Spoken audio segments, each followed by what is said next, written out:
अस्सलाम वालेकुम, नमस्ते, सत श्री अकाल। मैं हूँ सवेरा खान और मेरे साथ मौजूद है तारिक न्याजी। तो चलते हैं वीडियो की तरफ बिना वक्त ज़ाया किए, फिर करेंगे बहुत सारी बातें। So let's go. तो स्टार्ट करते हैं वीडियो का title India Pakistan partition explain. तो वही उसका पार्ट 1 तो हो चुका है, ये पार्ट 2 है। So let's start this video. Um ये था कि जो मुस्लिम्स की बातें हैं उनको आगे रखा जाएगा और मुस्लिम्स को ज्यादा से ज्यादा रिप्रेजेंटेशन मिले, इसको लेके अपनी बात आगे रखेंगे। और ऐसा नहीं था कि ऐसे ही बस इन्होंने पार्टी बना दी थी। एक प्लान तरीके से ब्रिटिशर्स के सामने इन्होंने सेपरेट इलेक्टोरेट की डिमांड रखी। पहले क्या होता था कि इंडियन नेशनल कांग्रेस जो थी वो इंडिया के हिंदू और मुस्लिम्स किसी की भी बात हो, सारी बातें ब्रिटिशर्स के सामने इंडियन नेशनल कांग्रेस ही रखती थी। लेकिन ये पहली बार हुआ था कि इंडियन नेशनल कांग्रेस के पैरेलल में ऑल इंडिया मुस्लिम लीग आके खड़ी हो गई थी और अंग्रेजों के सामने अलग से डिमांड रखती थी। तो मुस्लिम लीग जब बनी तो इन्होंने अंग्रेजों के सामने यह डिमांड रखी कि मुस्लिम्स को अब सेपरेट इलेक्टोरेट चाहिए। अब आपका क्वेश्चन ये होगा कि ये सेपरेट इलेक्टोरेट क्या है और इसकी डिमांड क्यों रख रहे थे मुस्लिम लीग वाले। देखिए, जब नॉर्मल इलेक्शन होते हैं तो कोई भी खड़ा हो सकता है, जिसको ज्यादा वोट मिलेंगे वो जीत जाता है। अब इसमें दिक्कत ये होती है कि जो कम्युनिटी नंबर्स में ज्यादा होती है, जिसको वो चाहते हैं वही इलेक्शन बार बार जीतता है। और ऐसे में जो माइनॉरिटी होती है, जिसके लोग कम होते हैं, उसके चुने हुए लोग कभी पावर में आ ही नहीं सकते, क्योंकि अल्टीमेटली तो वोट ही काउंट होंगे। तो मुस्लिम लीग ने ये जो सेपरेट इलेक्टोरेट की डिमांड रखी थी, इसमें ये कहा इन्होंने कुछ जगह पे हमें सेपरेट इलेक्टोरेट दे दो। इसमें होगा ये कि वहां पे सिर्फ मुस्लिम कैंडिडेट्स ही खड़े होंगे और जो वोट करेंगे वो भी सिर्फ मुस्लिम्स ही होंगे, बाकी कोई और नहीं करेगा। मान लो एक एरिया है, वहां पे 100 लोग रहते हैं, जिसमें से 60 मुस्लिम्स हैं और 40 जो हैं वो बाकी की कम्युनिटी हैं। और अगर सेपरेट इलेक्टोरेट का सिस्टम होगा तो ये जो 60 मुस्लिम्स हैं सिर्फ यही वोट करेंगे, बाकी के जो 40 लोग हैं वो वोट नहीं करेंगे। और जो कैंडिडेट्स खड़े होंगे वो भी मुस्लिम्स ही खड़े होंगे। इससे होगा ये कि माइनॉरिटी के जो लोग हैं वो भी पावर में आएंगे। और अंग्रेज ऐसी ही सिचुएशन चाहते थे जिसमें इंडियन कम्युनिटी पावर के चक्कर में आपस में उलझे रहे। अब आपका एक क्वेश्चन इसमें यह भी हो सकता है कि क्या उस समय पे इलेक्शंस होते भी थे, क्योंकि पावर में तो ब्रिटिशर्स थे। तो देखिए, उस टाइम पे लिमिटेड रिप्रेजेंटेशन के साथ इनडायरेक्ट इलेक्शंस होते थे। हर कोई वोट नहीं कर सकता था, बस कुछ selected property owner, tax payers और एजुकेटेड इंडिविजुअल्स जो थे वही वोट कर पाते थे। मेनली अमीर लोग ही वोट कर पाते थे, जिनको ब्रिटिशर्स चाहते थे। ये मुस्लिम लीग जो बनी थी, इसके प्रेसिडेंट उस समय मोहम्मद शाह थे और जिन्ना जो थे वो उस समय कांग्रेस में थे और वो इस चीज को क्रिटिसाइज करते थे कि ये जो मुस्लिम लीग अलग से सेपरेट इलेक्टोरेट मांग रही है, इससे डिवाइड होंगे लोग। तो ये चीज को वो क्रिटिसाइज करते थे। लेकिन आगे चल के सिचुएशन ऐसे चेंज होगी कि जिन्ना खुद ही सेपरेट इलेक्टोरेट के लिए अपना दम खम लगा के लड़ेंगे। और ये जो मुस्लिम लीग उस समय बनी थी तो इसमें ऐसा नहीं था कि सारे के सारे मुस्लिम्स का सपोर्ट आ गया था। बस कुछ अमीर मुस्लिम्स जो लैंडलॉर्ड थे उनका ही सपोर्ट था मुस्लिम लीग को, बाकी जो सपोर्ट था मुस्लिम्स का वो कांग्रेस को ज्यादा था। और यही रीजन था कि इंडियन नेशनल कांग्रेस जो थी वो कहती थी कि ये जो मुस्लिम लीग है, ये जो कह रही है कि इंडिया के जो सारे के सारे मुस्लिम्स हैं उनके हम रिप्रेजेंटेटिव हैं, तो ऐसा कुछ भी नहीं है। इंडिया के जो हिंदू और मुस्लिम जितनी भी कम्युनिटी है सबके रिप्रेजेंटेटिव हम हैं, यानी कि इंडियन नेशनल कांग्रेस है। लेकिन आगे चल के ब्रिटिशर्स ने मुस्लिम लीग को एक अलग तरीके से सपोर्ट करा ताकि वो उनके लॉयल बने रहे। और कांग्रेस चाहती थी कि पैरेलल में आके मुस्लिम लीग खड़ी हो, क्योंकि तभी वो मैनेज हो पाएंगे। तो अब इसके कुछ टाइम बाद, यानी कि ईयर 1909 में मुस्लिम लीग वाले क्या करते हैं, ये जो उनकी सेपरेट इलेक्टोरेट की डिमांड थी, इसको लेके मुस्लिम लीग वाले शिमला पहुंचते हैं और लॉर्ड मिंटो और लॉर्ड मॉर्ले से जाके मिलते हैं। उनके सामने अपनी सारी डिमांड रखते हैं कि उनको कैसे भी करके सेपरेट इलेक्टोरेट चाहिए। और अंग्रेज जो थे वो बड़े आराम से इस डिमांड को मान लेते हैं। तो उस टाइम पे United Province, Bengal, Punjab, Bombay Presidency, Madras Presidency, Central Province, यहाँ पे अंग्रेज कह देते हैं कि अब यहाँ पे मुस्लिम्स के लिए सेपरेट इलेक्टोरेट होंगे। और इसके साथ साथ सेंट्रल लेजिस्लेटिव काउंसिल में भी मुस्लिम्स के लिए सीट जो थी वो रिजर्व कर दी गई। ये जो ईयर 1909 के मॉर्ले मिंटो रिफॉर्म्स थे, इसके आने के बाद मुस्लिम लीग बहुत ज्यादा खुश हो जाती है। इनफैक्ट इंडिया की जो पूरी मुस्लिम पॉपुलेशन थी उसके अंदर भी मुस्लिम लीग बहुत ज्यादा पॉपुलर होने लगती। ये जो मुस्लिम लीग ने सेपरेट इलेक्टोरेट दिलवाया था मुस्लिम्स को, इस एक इंसिडेंट की वजह से बहुत ही कम टाइम में मुस्लिम लीग जो थी वो इंडियन नेशनल कांग्रेस के पैरेलल में आके खड़ी हो गई थी। और अब जब मुस्लिम लीग की पॉपुलैरिटी बढ़ती है तो जिन्ना जो कि कांग्रेस में थे, उन्होंने ईयर 1913 में मुस्लिम लीग को ज्वाइन कर लिया। मतलब कि कांग्रेस को छोड़ा नहीं, उन्होंने एक साथ कांग्रेस और मुस्लिम लीग दोनों को ज्वाइन किया। उस टाइम पे जिन्ना का ये कहना था कि ऐसा करके ये हिंदू मुस्लिम यूनिटी को मेंटेन कर पाएंगे और मुस्लिम लीग और कांग्रेस जो ये जो अलग अलग रास्ते पे चल रही है, इससे काफी दिक्कतें आएंगी आजादी में। तो एक रास्ता बनाया जाएगा जिससे मुस्लिम लीग और कांग्रेस जो है वो एक साथ आके अपने मेन गोल को अचीव करें, ब्रिटिशर से आजादी, ना कि आपस में लड़े। और इस चीज से कांग्रेस जो थी वो भी खुश थी, क्योंकि कांग्रेस कुछ भी करके मुस्लिम लीग को अपने साथ ही रखना चाहती थी, वो और डिवाइड नहीं करना चाहती थी। और मुस्लिम लीग ज्वाइन करने के बाद जिन्ना जो थे वो इन दोनों की मीटिंग करवाते हैं लखनऊ के अंदर, जिसको लखनऊ पैक्ट के नाम से भी जाना जाता है। तो इस मीटिंग के अंदर मुस्लिम लीग जो है वो कुछ डिमांड रखती है अपनी। मुस्लिम लीग कांग्रेस से कहती है कि हम आपके साथ तभी आएंगे जब आप हमें जो सेपरेट इलेक्टोरेट जो हमें मिला है उसका खुल के सपोर्ट करो, और पंजाब और बंगाल के अंदर जो मुस्लिम कैंडिडेट्स की सीट्स हैं उनको थोड़ा सा बढ़ा दो आप। अब वैसे तो कांग्रेस जो थी वो रिलीजन के बेसिस पे सीट्स मिलना इन सब चीजों के खिलाफ थी, लेकिन कांग्रेस जैसे तैसे करके इस चीज को मान लेती है और कहती है कि आजादी की जो लड़ाई चल रही है ब्रिटिशर्स के अगेंस्ट, इसमें आप हमारे साथ आके खड़े हो जाओ। तो इस लखनऊ पैक्ट के अंदर कांग्रेस और मुस्लिम लीग जो है वो एक एग्रीमेंट पे आ जाते हैं। इस टाइम पे कांग्रेस के अंदर भी कई हिंदू नेशनलिस्ट लीडर थे, जैसे लाला लाजपत राय, मदन मोहन मालवीय, ये इन सारी चीजों से ज्यादा खुश नहीं हो रहे थे। तो उन्होंने काम किया कि जैसे मुस्लिम्स के लिए मुस्लिम लीग है, तो उन्होंने भी ईयर 1915 में हिंदू महासभा बना दी थी ताकि हिंदुओं की भी बात आगे रखी जा सके। और अभी तक ये जितनी भी चीजें चल रही थी इंडिया के अंदर, गांधी जी इससे थोड़ा दूर थे, लेकिन इस टाइम पे एंट्री होती है गांधी जी की। इसी टाइम पे गांधी जी साउथ अफ्रीका से इंडिया वापस आ जाते हैं, और यहां से कांग्रेस जो बैकफुट पे जा रही थी, हर चीजें माननी पड़ रही थी, उसकी सिचुएशन जो है वो बदल जाती है। गांधी जी जब आए थे तो उन्होंने क्या क्या किया था, कांग्रेस किस तरीके से ज्वाइन की थी, वो सारी चीजें हमने ऑलरेडी डिस्कस कर रखी है, तो मैं वो सारी चीजें नहीं डिस्कस करूंगा, सिर्फ पार्टीशन पे ही फोकस रखूंगा। अब गांधी जी के आने के कुछ टाइम बाद एक सिचुएशन बनती है। उस टाइम दुनिया के अंदर फर्स्ट वर्ल्ड वॉर जो थी वो खत्म हुई थी, और एलाइड पावर जो थी जिसमें ब्रिटिश एम्पायर था उसने ऑटोमन एम्पायर को हरा दिया था। और उस टाइम पे ऑटोमन एम्पायर के जो हेड होते थे उनको कैलिफ यानी खलीफा कहा जाता था, और पूरे वर्ल्ड के जो मुस्लिम्स थे वो इनको अपना स्पिरिचुअल और रिलीजियस लीडर मानते हैं, क्योंकि ये हजरत प्रॉफिट मोहम्मद के सक्सेसर थे। तो उस टाइम पे हुआ ये था कि वॉर जीतने के बाद एलाइड पावर जिसमें ब्रिटिश एम्पायर भी था, इन्होंने ऑटोमन एम्पायर को बांटना शुरू कर दिया था और अपने अंडर में लेना शुरू कर दिया था। और ऐसे एरियाज जिसमें मुस्लिम्स के होली प्लेसेस थे, जिनके ऊपर कैलिफ यानी खलीफा का कंट्रोल था, वो सारे एरिया भी अपने अंडर लेने लगे थे। और इस पर्टिकुलर चीज से पूरे वर्ल्ड के जो मुस्लिम थे बहुत ज्यादा गुस्सा थे, पूरी दुनिया में प्रोटेस्ट हो रहे थे। तो इंडिया के अंदर भी प्रोटेस्ट स्टार्ट हुआ है, उसको खिलाफत मूवमेंट भी बोला जाता है। Independence has not yet brought them peace. Rejoicing turned quickly into horror and mourning. Throughout this vast land, Hindus and Muslims seek safety in new surroundings. Peace-loving people, theirs is the dream of freedom. और Ali brother जो थे उन्होंने इस खिलाफत movement को India के अंदर start किया था।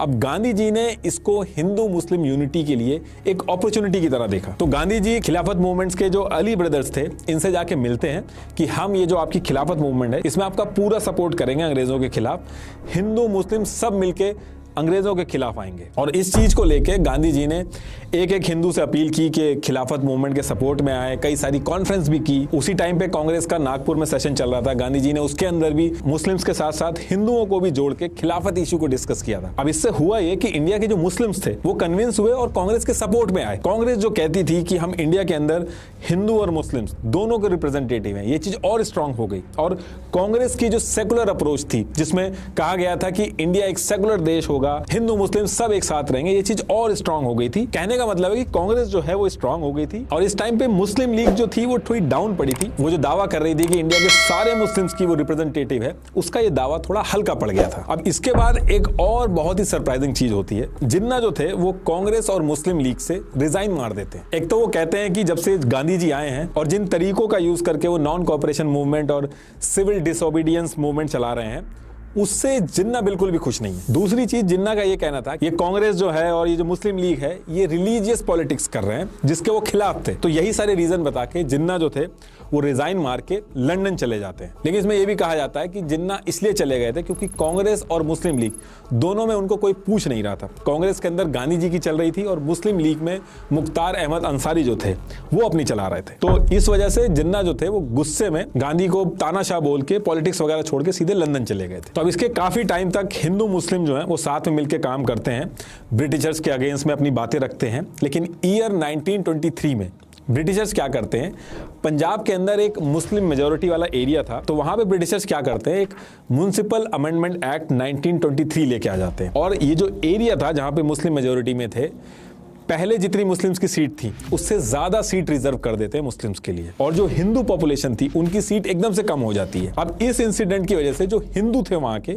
वो भड़क जाते हैं कि सेपरेट इलेक्टोरेट भी दिया जा रहा है मुस्लिम्स को, सेंट्रल लेजिस्लेटिव काउंसिल में भी अलग से सीटें रिजर्व की जा रही हैं और यहाँ पे भी हमारी सीट कम कर दी गई हैं। तो इसकी वजह से इस पूरे एरिया में हिंदू मुस्लिम जो टेंशन थी वो दोबारा से बढ़ने लग गई थी, और इस चीज का इंपैक्ट जो था वो इंडिया के बाकी पार्ट में भी पड़ा। तो हिंदू महासभा ने भी कहा कि अगर ऐसी बात है तो हिंदू जो हैं उनको भी रिलीजन के नाम पे ज्यादा सीटें दो। और सेम टाइम पे वीर सावरकर जो कि अंडमान के सेलुलर जेल में बंद थे, उन्होंने Hindutva who is a Hindu इस नाम से एक बुक भी लिख दी थी जिसमें हिंदुत्व और हिंदू राष्ट्र बनाने की बातें कही गई थी। इसको अंग्रेजों ने उसी टाइम पे बैन कर दिया। तो ये सारी चीजें एक ही साथ हो रही थी, और उसी टाइम पे पंजाब और यूपी में आर्य समाज ने शुद्धि कैंपेन लॉन्च कर दिया था, और फिर इसका इंपैक्ट धीरे धीरे इतना बढ़ा कि 2 साल बाद हिंदू कम्युनिटी के कई लीडर्स ने मिलकर आरएसएस का भी फॉर्मेशन कर दिया था। तो कहने का मतलब यह है कि अब ये वो सिचुएशन थी जहां पे हिंदू मुस्लिम कम्युनल टेंशन जो थी वो डे बाय डे बढ़ती जा रही थी, और ये जो सिचुएशन थी ये अंग्रेजों को बहुत ज्यादा सूट कर रही थी। जब भी कोई एकजुट होने की कोशिश करता था, अंग्रेज क्या करते थे, किसी एक कम्युनिटी को पकड़ के उसको बेनिफिट दे देते थे, फिर दोनों कम्युनिटी लड़ने लगती थी। और ये जो ईयर 1925 था ये कांग्रेस के लिए वैसे ही बहुत टेंशन बना रहा था। कांग्रेस जो एक यूनाइटेड सेकुलर भारत बनाने के लिए मुस्लिम पॉपुलेशन को अपने साथ जोड़ रही थी और उनकी बातों को कहीं ना कहीं एक मिडिल ग्राउंड पे आके डिस्कस कर रही थी, तो उसके पैरेलल में हिंदू महासभा और आरएसएस जैसी ऑर्गेनाइजेशन भी खड़ी होती जा रही थी जो कांग्रेस के ऊपर हिंदुओं को लेकर भी प्रेशर बना रही थी। तो कांग्रेस अगर मुस्लिम के सपोर्ट के लिए कुछ करती थी तो हिंदू कम्युनिटी बुरा मानती थी, और कांग्रेस एक हिंदू पार्टी है, इसका टैग तो ऑलरेडी कांग्रेस के ऊपर था ही। तो कांग्रेस कुल मिला के बीच में फंसी पड़ी थी, और इस चीज का पूरा फायदा जो हुआ वो मुस्लिम लीग को हुआ। उसने इस मौके का फायदा उठा के ज्यादा से ज्यादा इंडिया के जो मुस्लिम थे वो अपनी तरफ जोड़े। हिंदू महासभा हो गई, आरएसएस हो गई, इन्होंने बहुत ज्यादा प्रेशर बनाया कांग्रेस के ऊपर। इस तरह का प्रेशर था कि अगले साल यानी कि 1926 में कांग्रेस ने बंगाल और पंजाब एरिया में जितने भी कैंडिडेट उतारे सब के सब हिंदू उतारे, और इसकी वजह से मुस्लिम पॉपुलेशन जो थी वो कांग्रेस से नाराज हो गई थी। तो अब ऐसा टाइम आ चुका था कि जो मुस्लिम लीग थी उसको इंडियन मुस्लिम्स का सपोर्ट मिलने लगा था, और इसी को ध्यान में रखते हुए ईयर 1930 में मुस्लिम लीग जो है वो अपना नेक्स्ट स्टेप लेती है। मुस्लिम लीग के प्रेसिडेंट मोहम्मद इकबाल ने अपने इलाहाबाद सेशन में अनाउंस कर दिया कि देखिए अब ऐसा नहीं चलेगा, हमें हमारा हक चाहिए। ये जो Punjab, north West Frontier province जिसे खैबर पख्तून भी कहते हैं, सिंध और बलूचिस्तान, इन सबको जोड़ के एक स्टेट बना दो। ये पहली बार था जब मुस्लिम लीग ने एक सेपरेट स्टेट की डिमांड करी थी। ये याद रखिएगा कि सेपरेट स्टेट की डिमांड की है, सेपरेट कंट्री की डिमांड नहीं की है। सेपरेट कंट्री की डिमांड अभी थोड़ी देर में आएगी आगे। और ये जो पाकिस्तान वर्ड था, पहली बार ये वर्ड जो था वो भी इसी टाइम पे निकला था। कैम्ब्रिज यूनिवर्सिटी के स्टूडेंट चौधरी रहमत अली ने एक पैम्पलेट बनाया था जिसका टाइटल था नाउ और नेवर,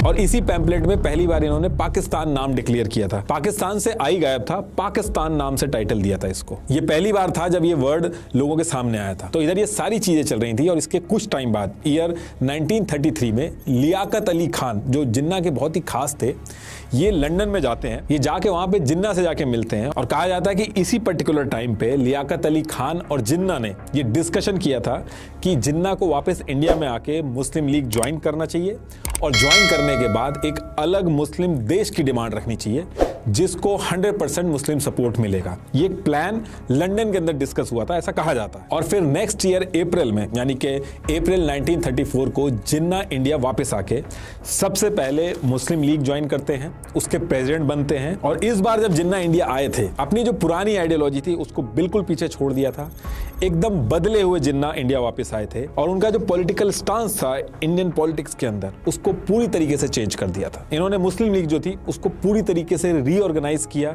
लीडरशिप चेंज की उसकी, और बैक टू बैक कांग्रेस के ऊपर निशाना साधा कि कांग्रेस एक हिंदू पार्टी है, मुस्लिम को अलग आइडेंटिटी चाहिए, अलग देश चाहिए होगा। जो टू नेशन थ्योरी थी कि हिंदू मुस्लिम एक साथ नहीं रह सकते, जिन्ना ने इंडिया के एक एक मुस्लिम को यह समझाना चालू किया और यूनाइट करना चालू किया। जिन्ना ने मुस्लिम्स को यह समझाया कि ये जो कांग्रेस है ये यूनाइटेड सेकुलर इंडिया के नाम पे मुस्लिम्स को कुछ भी नहीं देगी, सारी जो पावर है वो हिंदुओं के हाथ में रहेगी। अब इसके बाद क्या होता है कि ईयर 1935 आते आते ये जो अंग्रेज थे रिवॉल्यूशनरी एक्टिविटीज इतनी ज्यादा बढ़ गई थी इंडिया के अंदर कि इनके ऊपर भी बहुत ज्यादा प्रेशर था और इन्होंने मजबूरी में इस प्रेशर को रिलीज करने के लिए ये लोग लेके आते हैं गवर्नमेंट ऑफ इंडिया एक्ट 1935। तो जैसा मैंने आपको अभी थोड़ी देर पहले बताया था कि पहले लिमिटेड लोग ही वोट कर पाते थे, तो इस एक्ट में वैसे तो बहुत सारी चीजें थी, लेकिन जो मेन चीज थी वो ये थी कि इलेक्शन में कौन वोट करेगा, उनके जो नंबर्स हैं, आम जनता के जो नंबर्स हैं वो बढ़ा दिए गए थे। अब इस एक्ट के आने के बाद जो इलेक्शन होंगे उसमें करीब 30 to 35 मिलियन इंडियन वोटर जो थे वो वोट करने के लिए एलिजिबल हो गए थे, जिसमें यह था कि थोड़ा बहुत पढ़ा लिखा होना चाहिए, टैक्स भरना चाहिए उसको, कुछ लैंड अगर उसके नाम पे हो तो वो वोट कर सकता है। तो कुल मिला के जो गवर्नमेंट ऑफ इंडिया एक्ट 1935 आया था, इसमें मोटा मोटी ये था कि पूरे इंडिया के स्टेट्स में इलेक्शन होंगे और इंडियन पॉलिटिकल पार्टी जैसे कांग्रेस, मुस्लिम लीग, हिंदू महासभा, ये सब इलेक्शन लड़ेंगे और जो जीतेगा वो उस स्टेट के अंदर चलाएगा और उसके साथ साथ एक अपना ये गवर्नर भी रख देंगे उस स्टेट के अंदर। तो ये प्लान था इनका। और इस एक्ट को लाने के बाद नेक्स्ट ईयर 1936 में ये जो अंग्रेज थे ये इलेक्शन करवाते हैं। टोटल 1585 सीट्स पे इलेक्शन होने थे और इस इलेक्शन में हिंदू महासभा, मुस्लिम लीग जो थी, इन सबको बुरी तरीके से पीछे करके कांग्रेस जो थी वो 707 सीट्स पे जीत जाती है और मुस्लिम लीग जो थी वो सिर्फ 106 सीटें जीतती है। यहां तक कि हाल ये हो गया था इस इलेक्शन में कि जो सीट्स मुस्लिम्स के लिए सेपरेट इलेक्टोरेट के साथ रिजर्व थी, तो कांग्रेस ने वहां पे भी मुस्लिम कैंडिडेट्स खड़े करके मुस्लिम लीग को हरा दिया था। और इस इलेक्शन के बाद एक चीज साफ हो गई थी कि इंडिया के अंदर सारे हिंदू और मुस्लिम पॉपुलेशन के जो रिप्रेजेंटेटिव है वो कांग्रेस है, मुस्लिम लीग नहीं है। और ये जो इलेक्शन हुए थे ये मुस्लिम लीग के लिए बहुत बड़ा डिजास्टर थे। मुस्लिम लीग बिल्कुल खुश नहीं थी और यहां से मुस्लिम लीग एक बहुत बड़ा शिफ्ट लेती है, बहुत ही एग्रेसिव तरीके से अपना स्टांस बदलती है मुस्लिम लीग। अब इसके बाद ईयर आता है 1939 और इस ईयर में एक और ऐसी चीज होती है जिसकी वजह से कांग्रेस और मुस्लिम लीग दोबारा से एकदम अलग रास्ता चुनती हैं। एक्चुअली होता क्या है कि इस साल ब्रिटिशर्स ने बिना इंडिया की लीडरशिप से पूछे अनाउंस कर दिया कि सेकेंड वर्ल्ड वॉर में ब्रिटिश एम्पायर के साथ इंडिया भी है और इंडिया के जो सोल्जर्स हैं वो भी इस वॉर में पार्टिसिपेट करेंगे। अब ये जो चीज थी इसको सुन के कांग्रेस जो थी वो गुस्सा हो जाती है कि हमसे बिना पूछे आप हमारा और हमारे सोल्जर्स का जो पार्टिसिपेशन है वो वर्ल्ड वॉर में करवा रहे हो। और कांग्रेस ने कहा कि हम एक शर्त पे वर्ल्ड वॉर में आपका साथ देंगे, अगर आप ये प्रॉमिस करो कि वॉर जब खत्म हो जाएगी तो वहां से आने के बाद आप हमें आजादी दे दोगे। लेकिन इस चीज के लिए ब्रिटिशर्स जो थे वो हाँ नहीं कर रहे थे। तो कांग्रेस ने क्या किया, इसी टाइम पे जितने ये 707 लीडर इनके इलेक्शन में जीत के आए थे कांग्रेस पार्टी के, जो स्टेट चला रहे थे, उन सबसे रिजाइन मरवा देती है ताकि काम सारे रुक जाएंगे। ब्रिटिशर्स ने इसमें कई तरीके के ऑफर भी दिए कि कुछ लिमिटेड पावर हम देंगे आपको, जिसको अगस्त ऑफर वगैरह भी बोला जाता है। लेकिन कांग्रेस ने कहा कि नहीं, हमें पूर्ण स्वराज चाहिए, फुल इंडिपेंडेंस चाहिए, तभी हम साथ देंगे। इसके बाद क्रिप्स कमीशन वगैरह बहुत सारी चीजें आई, लेकिन कांग्रेस अपनी बात पे अड़ी रही। कांग्रेस का यह मानना था कि ये एग्जैक्ट सही टाइम है ब्रिटिशर्स के ऊपर प्रेशर बना के आजादी लेने का। और इसी टाइम पे कांग्रेस ने अपने आंदोलन जो है वो बहुत तेज कर दिए थे। गांधी जी ने क्विट इंडिया मूवमेंट जो था वो शुरू कर दिया था। मुस्लिम लीग की लीडरशिप ने सोचा कि ये एकदम सही टाइम है कि ब्रिटिशर्स का यहां पे सपोर्ट करो जब उनको सबसे ज्यादा जरूरत है, और जब वॉर खत्म होगी और हम उनको सपोर्ट करेंगे तो वो हमें भी फेवर करेंगे, जैसे वो पाकिस्तान की जो डिमांड कर रहे थे, इन सारी चीजों को लेके वो फेवर करेंगे। तो मुस्लिम लीग, जिसके बारे में ऑलरेडी कहा जाता था कि ये ब्रिटिशर्स की बहुत ही लॉयल है, वो अपना अनकंडीशनल सपोर्ट ब्रिटिशर्स को इस टाइम पे दे देती है। हिंदू महासभा यहां पे कहती है कि अगर मुस्लिम लीग जो है वो अपनी सीट नहीं छोड़ रही है तो हम भी नहीं छोड़ेंगे। तो उन्होंने भी अपनी सीट नहीं छोड़ी और अंग्रेजों को सपोर्ट किया। तो ये वो टाइम था जब कांग्रेस की जितनी भी लीडरशिप थी सबने रिजाइन कर दिया था और क्विट इंडिया मूवमेंट की वजह से आधे से ज्यादा लीडर जो थे वो जेल के अंदर थे। तो इस पर्टिकुलर टाइम पे कांग्रेस थोड़ी सी बैकफुट पे थी और इसी टाइम पे हिंदू महासभा और मुस्लिम लीग जो थे वो बहुत ही स्ट्रांग हुए थे और दोनों ग्रुप आपस में खुल के लड़ रहे थे। मुस्लिम लीग का कहना था कि हम मुस्लिम इंटरेस्ट को प्रोटेक्ट करेंगे और उधर हिंदू महासभा का कहना था कि हम हिंदू इंटरेस्ट को प्रोटेक्ट करेंगे। हिंदू महासभा कह रही थी कि हिंदुओं के इंटरेस्ट तब तक प्रोटेक्ट नहीं होंगे जब तक मुस्लिम्स हमारी बात नहीं मानेंगे, और मुस्लिम लीग कह रही थी कि मुस्लिम्स के इंटरेस्ट तब तक प्रोटेक्ट नहीं होंगे जब तक हिंदू हमारी बात नहीं मानेंगे। और कांग्रेस जो सेकुलरिज्म की बात करती थी उसकी आधी से ज्यादा लीडरशिप पावर से बाहर थी और आधी जेल में थी। तो इस टाइम पे हिंदू मुस्लिम दंगे भी बहुत तेज हो गए थे और ये जो सिचुएशन थी इसने इंडिया को पार्टीशन की तरफ बहुत तेजी से ढकेल दिया था। मुस्लिम लीग के लिए अब बहुत ही ज्यादा आसान हो गया था इंडिया के मुस्लिम्स को कन्विंस करना कि मुस्लिम और हिंदू जो हैं वो एक साथ नहीं रह सकते। और इस सारी जद्दोजहद के बाद मुस्लिम लीग का एक सेशन होना था। इस सेशन में इन्होंने अब ऑफिशियली एक रेजोल्यूशन पास करके अनाउंस कर दिया कि हिंदू मुस्लिम जो है वो एक साथ नहीं रह सकते, इसलिए इंडिया के जो मेजोरिटी वाले स्टेट्स स्टेट्स हैं, जैसे पंजाब, सिंध, NWFP यानी कि North West Frontier Province, Baluchistan, Bengal और आसाम, ये सबको मिला के हमें एक अलग पाकिस्तान चाहिए। और कांग्रेस तो पहले से ही कहती आ रही थी कि इंडिया का पार्टीशन बिल्कुल भी नहीं होगा। तो दोनों पार्टियां अपनी अपनी बात पेड़ी हुई थी और एक डेडलॉक सिचुएशन हो गई थी। अब इसके बाद क्या होता है कि ईयर 1945 आते आते जी जनाब, ये था जो अंग्रेज़ों का बीज बोया था डिवाइड एंड रूल वाला, वो काम करता गया। लेकिन मुझे एक चीज़ और लग रही है कि शायद अंग्रेज़ों को ये अंदाज़ा नहीं था कि ये इतना ही आगे बढ़ जाएगा। जो डिवाइड एंड रूल जो है, अगर कल को मुल्क हमें छोड़ना पड़ेगा, मतलब इसके तहत हमें मुल्क भी छोड़ना पड़ जाएगा, तो यहाँ तक ये सूरत हाल आएगी, शायद अंग्रेज़ों को ये अंदाज़ा नहीं था। अच्छा, इस पूरी सिचुएशन में आज थोड़ा सा एक और अंदाज़ा हुआ कि अगर असल कोई जमात थी, अगर असल कोई पार्टी थी, वो कांग्रेस थी जो जिस पे, अच्छा देखिए, कांग्रेस थी स्टार्ट से। हाँ बिल्कुल, ये बाद में बनी थी दोनों। अच्छा, फिर गांधी जी का एक मामला और है कि गांधी जी का जो मेरे ख्याल में शायद तरीक़ेकार था या बात करना था या सादगी थी, मतलब बिल्कुल ही चप्पल भी नहीं पहनते थे और बिल्कुल नहीं लकड़ी वाली चप्पल पहनते थे। हाँ। तो शायद इस वजह से जितने भी हिंदू थे, जितने भी मुस्लिम थे, वो इनको सही नेता मानते थे, अपना एक सही रिप्रेजेंटेटिव मानते थे कि नहीं यार, अंग्रेज़ों से यही आज़ादी दिलाएंगे, हमारे हक दिलाएंगे। और जितने भी शायद समझदार लोग थे, अच्छा कहीं मुस्लिम, अभी आगे चल के शायद बात होगी, जैसे मौलाना अब्दुल आज़ाद, मौलाना कलाम, इस तरह से काफ़ी मौलाना ऐसे थे जो कि मुस्लिम लीग के ख़िलाफ़ थे, जो कि पाकिस्तान बनने के ख़िलाफ़ थे। वो कह रहे थे ये गलत हो रहा है, आगे जाके बहुत ही प्रॉब्लम्स आएंगी दोनों मुल्क के बीच में। और बिल्कुल सही कहा था, अगर नून उसकी कांग्रेस की बात चलती तो इंडिया पाकिस्तान एक होता तो बहुत फ़ायदा होता। लेकिन वही जल्दबाजी के फैसले, पाकिस्तान अलग, हिंदू अलग, मतलब अंग्रेज़ों ने सामने लगे खड़ा किया और हम दिमाग से पैदल खड़े भी हो गए दूसरे के खिलाफ। अच्छा, ये जो कांग्रेस थी और मुस्लिम लीग थी, तीसरा जो हिंदुत्व थी, नहीं क्या नाम था, हिंदुत्व जो पार्टी थी, हिंदू आगे तो कुछ और था, मतलब जो हिंदुओं की एक पार्टी थी समझो, तो उनकी रिप्रेजेंटेटिव थी, जो यूँ समझ लो कि कांग्रेस का एक स्लोगन था कि हम हिंदुओं और मुस्लिम की, हिंदुस्तानियों की जमात है, हम जो भी हकूक़ है सबके लिए लड़ रहे हैं। लेकिन हिंदुत्व जो जमात थी, तो वो सिर्फ़ और सिर्फ जैसे कांग्रेस पे भी प्रेशर देती थी। अच्छा, सबसे पहले तो मैं बताने की ये कोशिश कर रहा था कि मुझे इसका पहली दफ़ा पता चला कि हिंदुत्व ऐसी जमात भी थी जो उस वक्त आज़ादी के हवाले से हिंदुओं की रिप्रेजेंटेटिव थी। इसका हमारी किताबों में कहीं भी जिक्र नहीं है, हमारी बुक्स में इसका जिक्र ही नहीं आता। मुस्लिम लीग का आता है, कांग्रेस का आता है, कायद-ए-आज़म ने कांग्रेस छोड़ के मुस्लिम लीग ज्वाइन कर ली, फिर उसके बाद आज़ादी की जद्दोजहद की। अच्छा, कायद-ए-आज़म के बारे में मतलब जो कन्फ्यूजन थी अक्सर, वो इस वीडियो में थोड़ी क्लियर हुई कि सेकुलर थे, या कई लोग अभी भी कहते हैं कि कायद-ए-आज़म मुसलमानों के लिए, मुस्लिम कंट्री आज़ादी से नमाज़ पढ़ें, ये करें, तो बोलते हैं तुम्हारे वो कायद-ए-आज़म जो खुद शराब पीते थे, अंग्रेज़ गोरों के साथ रहते थे, हर वो काम करते थे, तो वो तो मुस्लिम थे ही नहीं, वो तो कहीं से भी, मतलब वो तो एक अलग माइंड सेट के थे। तो ये बात देखें, पहले जब छोड़ के चले गए थे कांग्रेस भी, मुस्लिम लीग भी, तो उस टाइम तक उसकी यही सोच थी कि एक साथ रहें, हिंदू मुस्लिम का कोई मसला नहीं होता। लेकिन जब चले गए थे, फिर दोबारा जब आए, तो फिर एक बिल्कुल ही मुस्लिम रियासत, मुस्लिम कंट्री की डिमांड कर ली। तो ये बाद में हुआ, मतलब एक शख्स डबल पर्सनैलिटी वाला हो गया। गए, फिर उनका ब्रेन वॉश हुआ होगा, पता नहीं क्या सिस्टम, अल्लाह बेहतर जाने, तो इस तरह हुआ। फिर उसके बाद उनको आइडिया नहीं था कि पाकिस्तान अगर अलग हो भी जाएगा तो आगे जाके ऐसा होगा, इंडिया और पाकिस्तान। अगर कांग्रेस की चलती ना तो बहुत ही बेहतर होता मेरे हिसाब से। तो भाई सबसे पहली चीज़ तो ये थी कि हमें अंग्रेज़ों को यहाँ से निकालना था। लेकिन अंग्रेज़ यहाँ से जाते जाते ही अपना बीज डाल के चला गया नफरतों का, है ना। अगर वो जाता तो फिर आपस में मुस्लिम हिंदू एक साथ बैठते। कोई एक बंदा ऐसा था जो थे गांधी जी, जो यूँ समझ लो कि जिसकी सब सुनते।